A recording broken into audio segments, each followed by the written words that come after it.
السلام علیکم. ہمارے چینل بیا اور مالا پر خوش آمدید.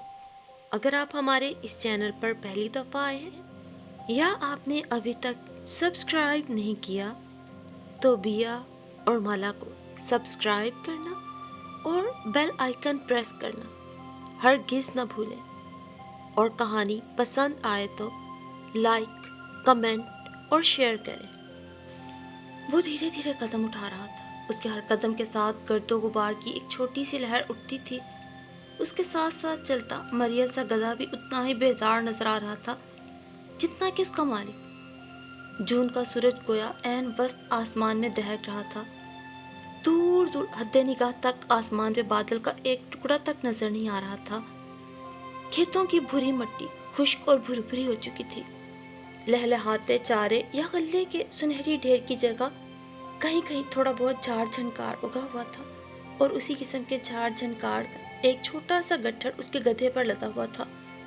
اس نے شانے پر میلی سی چادر سے اپنے چہرے پر سے دھاروں کی صورت بہتا پسینہ پونچھا اور دوسرے ہاتھ میں پکڑی چھڑی سے گدھے کو ہانکا، جو سستی سے چلتے چلتے اب رک گیا تھا.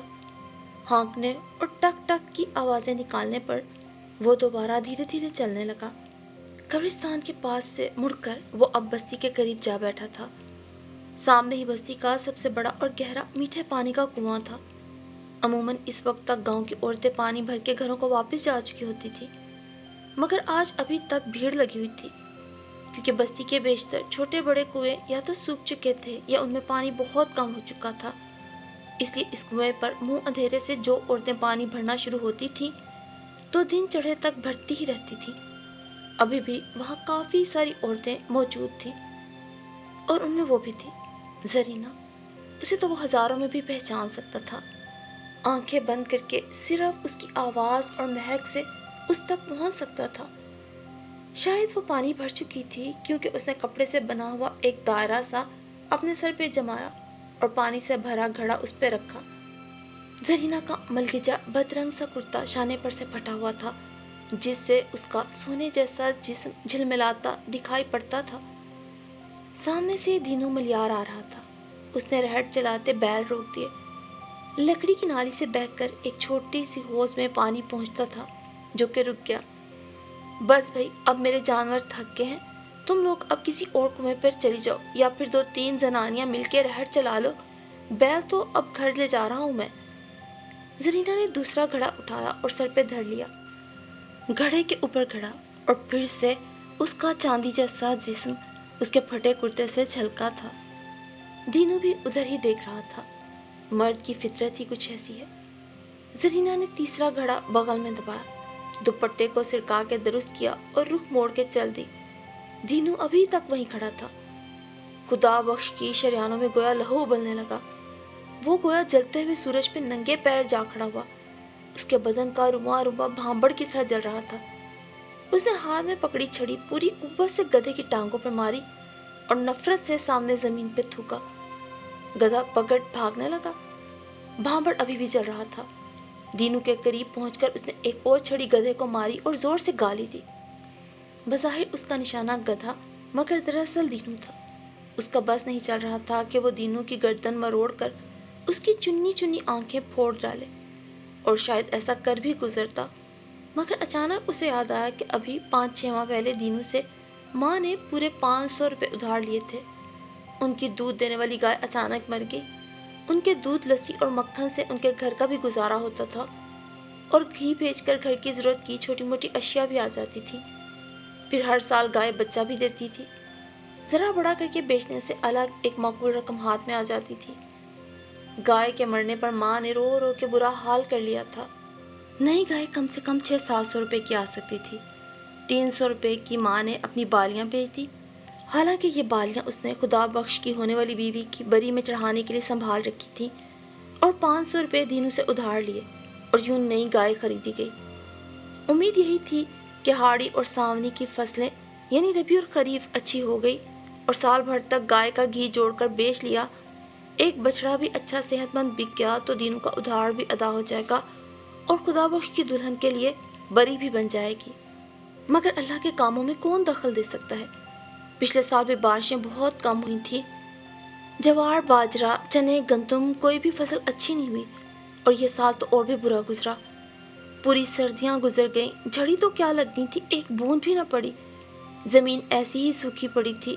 किसानों ने ज़मीन बिजाई के लिए तैयार कर रखी थी, मगर ज़मीन में इतनी नमी ही बाकी न था कि बीज बोया जाता। कुछ लोगों ने बीज बोया भी तो फसल बारिश भर से ऊंची ना हो सकी। किसानों के चेहरे मुरझाए हुए थे। बड़े बूढ़े और भी खौफनाक किस्से सुनाते। जब गए ज़मानों में कहत पड़ा था तो लोग थोड़े से बाजरे, चनों या गंदम के बदले अपनी औलाद तक बेच आते थे। हाड़ी यानी रबी की फसल भी नहीं हुई। ज़मीन प्यास से नीम मुर्दा हो चुकी थी। अब कुछ दिनों बाद सावन की बारिशों की उम्मीद थी, मगर फिलहाल तो दूर दूर तक आसमान ऐसा ही नीला और धूप चमकदार थी। किसी बादल का शायबा तक न था। लोग सख्त परेशान थे। अगर यही सूरत हाल रही तो खरीफ की फसल की भी उम्मीद न थी, और फिर तो बाकी फाकों की नौबत आने वाली थी, बल्कि तकरीबन आ चुकी थी। ये बारानी इलाका था और लोगों का वाहिद ज़रिया आमदन खेती बाड़ी ही था। पंजाब की एक दूर अफ्तादा तहसील तिलागंग के गांव टम्मन की एक नवाही बस्ती, जिसे मुकामी ज़बान में ढोक कहते थे, चंद सौ नफूस पे मुश्तमिल ये मुख्तसर सी बस्ती और गिरदो नवाह का इलाका सख्त खुश्क साली का शिकार था। आम हालात में भी ये एक पसमानदा और गरीब इलाका था, और अब रही सही कसर खुश्क साली ने पूरी कर दी थी। वो और जरीना आगे पीछे घर में दाखिल हुए थे। जरीना बड़े से आंगन के बस्त में घने बेरी के दरख्त के नीचे पड़ी घड़ोंची पर घड़े रख रही थी। माँ सामने ही छप्पर थले लेटी हुई थी। उसके हाथ में दस्ती पंखा था। खुदाबख्श उसके पास ही रुककर धाड़ा, कल से तू पानी नहीं भरने जाएगी। तो फिर कौन जाएगा, पुप्पी अम्मा या अम्मा? वो अपनी काली काली आंखें चिपकाते हुए पूछ रही थी। मैं जाऊंगा। जरीना की बेखौफी उसे मजीद तैश दिला गई। ले, वो हंसने लगी। ढोक में ना कुल 4 कुएं हैं। बाबे फत्ते के कुएं का पानी तो खारा है, तो मीठे पानी के बस ये 3 ही कुएं, और उधर सब औरतें ही पानी भरने आती हैं। तुझे वहां कौन जाने देगा? सब तेरा मजाक उड़ाएंगी। बात पूरी करके वो फिर हंसने लगी। माँ भी अपनी कमर पकड़ के पास आखड़ी हुई। क्या बात है पुत्र, क्यों डांट रहा है जरीना को? एक तो पहले ही बेचारी 2 फेरे पानी के लेकर आई है, एक अपने घर के लिए और एक हमारे लिए, और ऊपर से तू भी उल्टा इसे ही डांट रहा है। तो इसे भी तो समझाना माँ, क्या ख्याल करे। वो कुछ रुक सा गया। क्या क्या समझाए मुझे पुप्पी? बात सुन बख्श, मैं कोई ढली ढाली लड़की नहीं हूँ। अच्छा बुरा सब समझती हूँ, तू बात साफ कर मुझसे। जरीना का गुलाबी माइल सुनहरी चेहरा तांबे की तरह हो गया। क्या हो गया, क्यों लड़ रहे हो तुम दोनों? माँ परेशान हो गई थी। जरीना ने एक झटके से धूप में पड़ी चारपाई अपनी कमर के साथ टिकाई और उसे छांव में ले जाने लगी। एक बार फिर उसके फटे कुर्ते में से उसका रूप लश्कारे मारने लगा। देखो माँ, इसका सारा कुर्ता फटा हुआ है, और उधर खूह पर कितना रश होता है। वो दीनू, वो कुत्ता भी इधर ही देख रहा था। मेरा तो दिल कर रहा था उसको टूटे चप्पल से वो फैंटी लगाऊं, कमों को खिला दूं उसकी बोटियां नोच के, आंखें निकाल के हथेली पे रख दूं। मगर तेरी नसीहतें याद आ गई। तू जो हर वक्त गुस्सा ना करने को कहती रहती है, इस जरीना को भी कोई अक्ल दे। अब इतनी बड़ी हो गई है, हया नहीं आती इसको। वो जैसे फट पड़ा था। जरीना चारपाई पटक कर उसके पास आकर रुकी। तो क्या करूं? 1000 बार सी चुकी हूं उसे। इतना गल गया है कि अब सुई डालो तो डर लगता है कि और फट जाएगा। तो दूसरा पहन ले, वो आहिस्ता से बोला। दर्जनों जोड़े जो मेरे बक्स में पड़े हैं, वो जो 2 जोड़े और थे वो इससे भी गए गुजरे हैं, और पहन लो। वो चिढ़कर बुड़बुड़ाई तो खुदा बख्श मजीद एक लफ्ज़ बोले बगैर छप्पड़ में पड़ी एक चारपाई पर उन्हें मुंह लेट गया। जरीना उसके मामे की बेटी थी और उसकी बचपन की मांग। मामे का 2 साल पहले इंतकाल हो गया तो जरीना और मामी का कोई और सहारा न रहा। खुदा बख्शी उनके घर का भी कफील था। मामा भी एक मामूली सा किसान था, किसी लंबी चौड़ी जायदाद का मालिक न था। जो थोड़ी बहुत ज़राई अराजी थी उसका बेशतर हिस्सा तो उसके इलाज की खातिर बिक गया था, और जो थोड़ी बहुत ज़मीन बाकी बची थी उस पर भी खुदा बख्श ही काश्त करता था। आम हालात में तो फिर भी अम्मा और मामी की कफ़ायत शारी की बदौलत गुजर बसर हो ही रही थी, मगर खुदा बख्श और जरीना की शादी के अखराजात के लिए रकम इकट्ठी ना हो चुकी थी, क्योंकि खुदा बख्श अम्मा का इकलौता बेटा था। चुनाचे अम्मा चाहती थी कि उसके बेटे की शादी खूब धूमधाम से हो, सारी रस्में हो, रिश्ते की सब बहनों, भाभियों, खालाओं और फुफियों को जोड़े दिए जाएं। बड़े बड़े कड़ाहों में सारी ढोक के लिए हलवा पके, मिरासी सेहरे गाएं, खुदा बख्श के सब यार दोस्त लुडियां और भंगड़े डालें, और उसकी प्यारी भतीजी जरीना दुल्हन बनकर उसके आंगन में उतरे।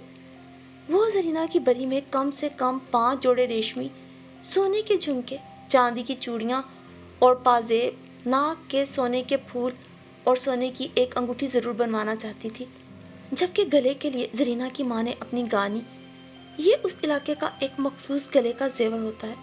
स्याह सतरंगे रेशम की बनी हुई डोरी पर सोने के बहुत खूबसूरत छोटे छोटे मुनक्कश मुस्ततिल टुकड़े इस तरह परोए जाते हैं कि धागा बिल्कुल नजर नहीं आता।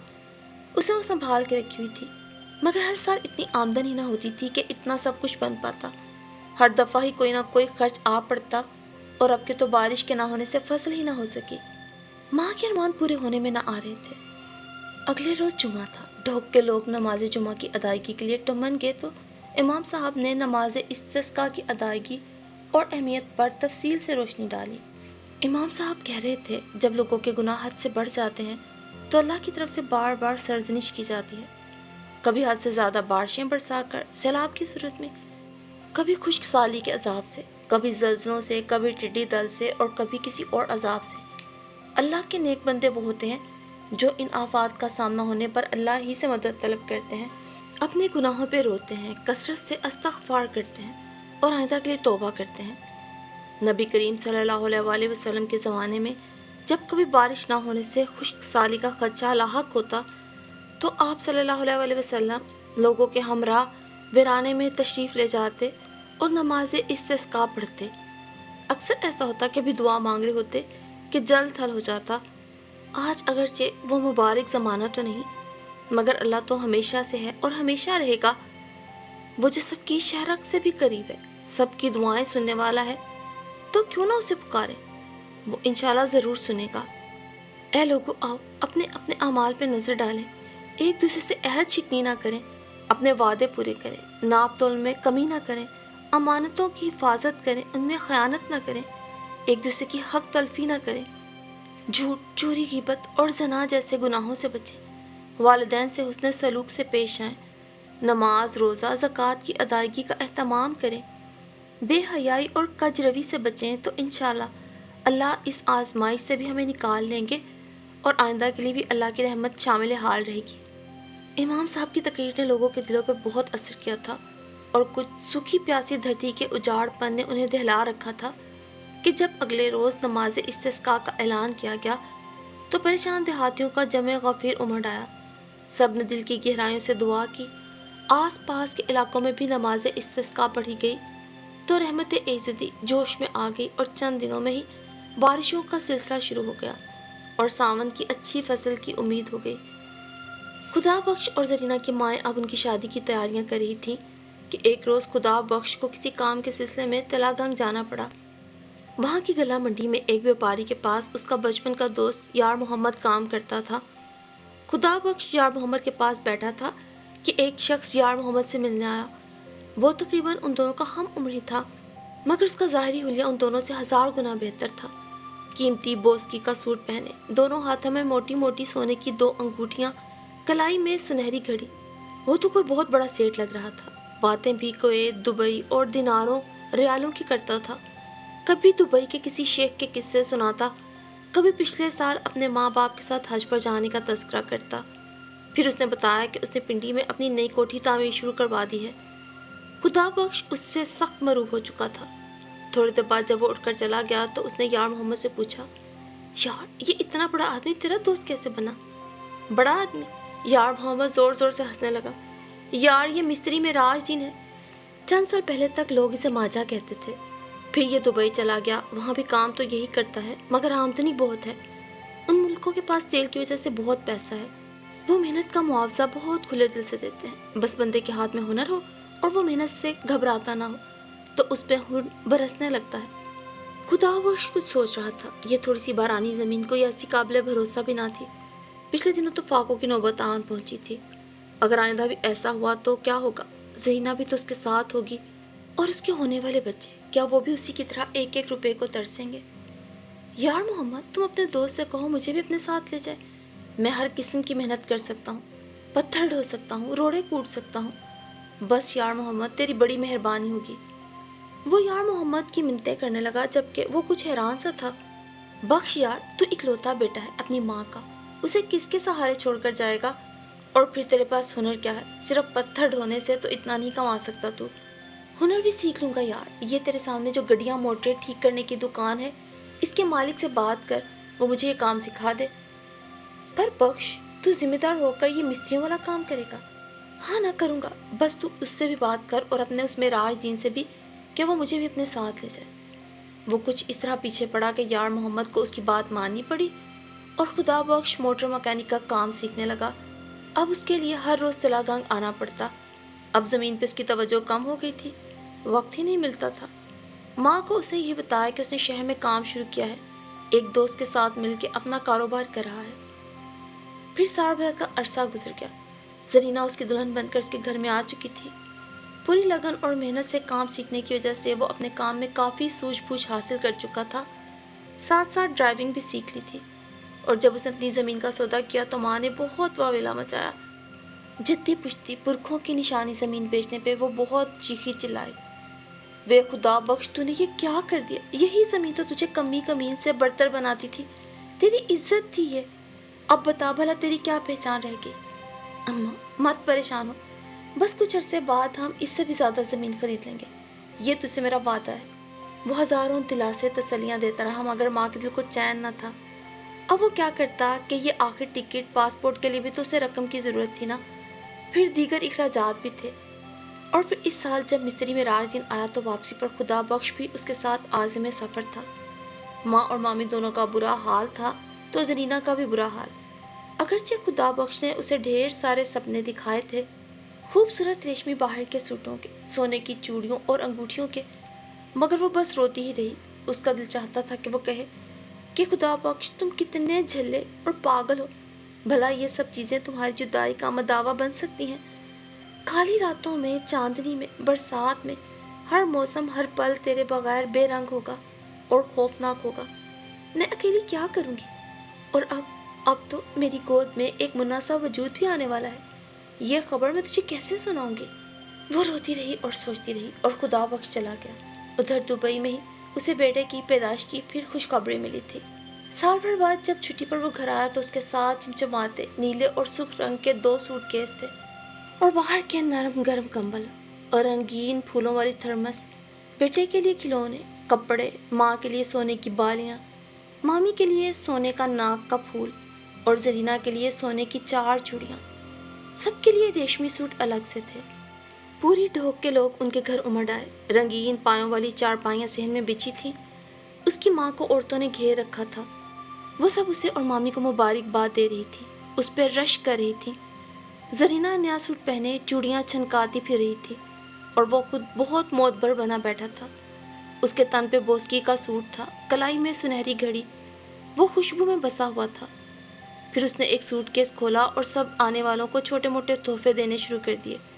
किसी को परफ्यूम, किसी को क्रीम, किसी को खुशबूदार साबुन, 1-2 करीबी दोस्तों को घड़ियाँ और सूट भी दिए। सब लोग उसकी खुशबख्ती और फयाजी के गुण गा रहे थे। अब के वो गया तो 3 साल के बाद वापस आया। इस अरसे में मामी फोत हो चुकी थी। अम्मा भी बहुत कमज़ोर हो गई थी, उसके गले लग के रो ही पड़ी। खुदा बख्श पुत्र, ये सब मुझे नहीं चाहिए। मेरी आंखें तो बस तेरी सूरत को तरसती हैं, मेरे हाथ तो बस तुझे अपने सीने से लगाना चाहते हैं। और इस बार कितने सालों बाद आया, अब के वापस मत जा, अब इधर ही रुक जा। बस बहुत है पैसा, अल्लाह इज्जत कायम रखे, तू और तेरा बेटा सलामत रहो, बस अब नज़रों के सामने से मत हटना। वो हंस दिया। कैसी बोली है तू अम्मा, पैसा भी कभी बहुत हुआ है, जितना पास होता है उससे दुगने की चाह होती है। ये 3 साल वापस नहीं आया तो वहाँ बहुत काम किया, पैसा कमाया, अब तो मेरी तरक्की हो गई है और मुझे पहले से भी ज़्यादा तनख्वाह पर कवैत में काम मिल गया है। माँ रोती रही और रोकती रही, मगर वो चला गया और फिर माँ के मरने पर भी ना आया। 4 साल बाद आया तो अब की बार उसने जरीना को बताया कि उसने लाहौर शहर में अपने एक दोस्त के साथ मिलकर काम करने का मंसूबा बनाया है। कुछ पैसे और इकट्ठे हो जाएं तो काम शुरू। और अब उसके 3 बच्चे थे, 2 बेटे और 1 बेटी। अब वो मुस्तकिल तौर पे लाहौर में मुंतकिल हो गया था। اس نے اپنے دوست کے ساتھ مل کر ٹھیکے پر عمارت کی تعمیر کا کام شروع کیا جو دن دگنی رات چگنی ترقی کر رہا تھا۔ اس کے بچے شہر کے اعلیٰ تعلیمی اداروں میں پڑھ رہے تھے۔ اس کا کاروبار بہت پھیل چکا تھا اور وہ اب نیم خواندہ خدا بخش نہیں بلکہ کے بی ملک تھا۔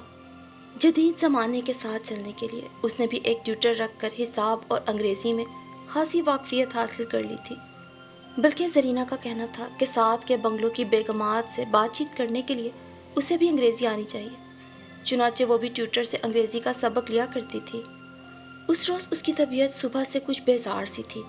اس کے بڑے بیٹے نے کہہ دیا، ڈیڈی آپ آج گھر پہ ریسٹ کریں، ویسے بھی اب بزنس میں خود ہی سنبھال سکتا ہوں، آپ پریشان مت ہوئیے۔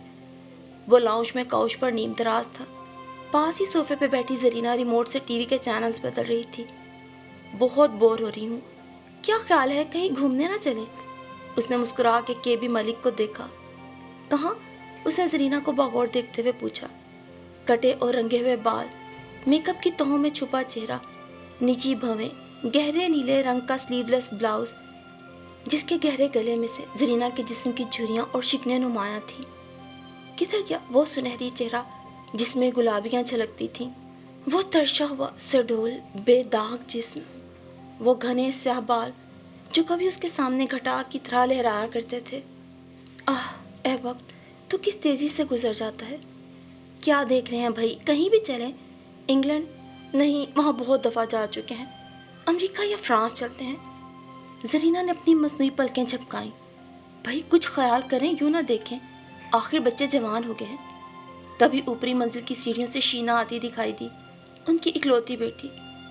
گوری رنگت، گہری سیاہ آنکھیں، نفاست سے سیٹ کیے ہوئے چھوٹے چھوٹے سیاہ بال، مہارت سے کیے گئے میک اپ میں اس کا گلابی مائل سفید رنگ دمک رہا تھا۔ اسکن ٹائٹ سیاہ ٹی شرٹ اور سیاہ ٹراؤزر میں اس کے بدن کی سب خوبصورتی عیاں تھی۔ وہ دھپ سے سامنے صوفے پہ دھنس گئی۔ سخت بوریت ہو رہی ہے ڈیڈی؟ ہاں، اسی لیے تو ہم فوراً ٹور کر پروگرام سیٹ کر رہے ہیں، زرینہ نے بہت پیار سے مسکرا کے جواب دیا تھا۔ جبھی ٹی وی پہ خبریں آنے لگی، بی بی سی نیوز وغیرہ ایتھوپیا میں قحط کی خبریں بتا رہے تھے، اور اس کے بعد اب پاکستان کے خشک سالی کا شکار صوبوں کا ذکر ہو رہا تھا۔ زرینہ نے ریموٹ کنٹرول سے چینل تبدیل کر دیا۔ پاکستان ٹی وی پر بھی خشک سالی کی خبریں دی جا رہی تھیں۔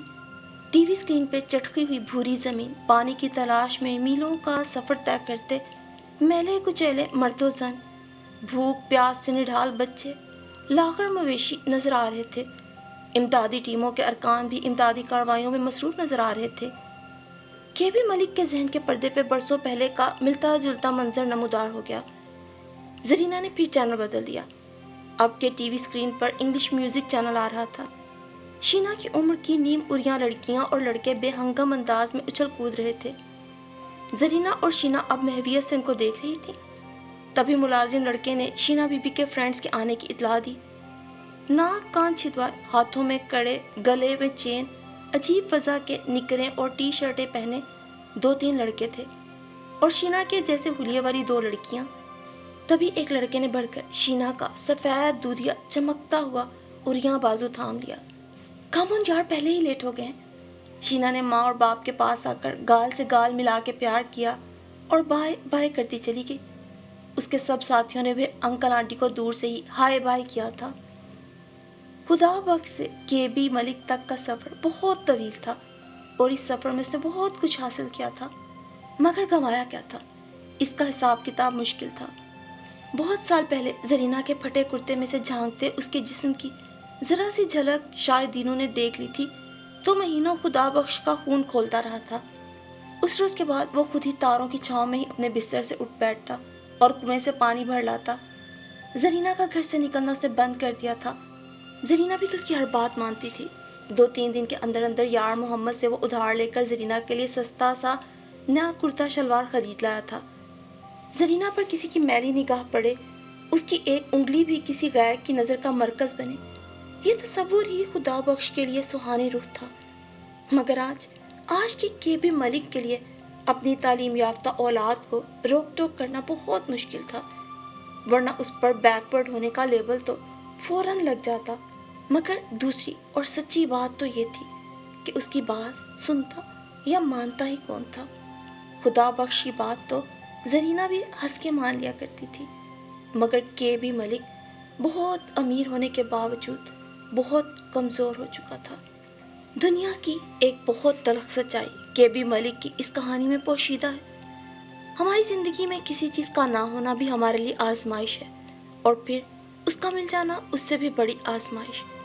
پھر بھلے وہ حسن ہو، دولت ہو، اولاد ہو، شہرت ہو کہ محبت، اللہ کی عطا کردہ نعمتوں کی قدر یہی ہے کہ ان کا استعمال درست اور جائز حدود کے اندر ہی کیا جائے۔ تبھی تو اللہ کی حدود سے تجاوز کر جانے والے دونوں جہاں کے خسارے کا سودا کر بیٹھتے۔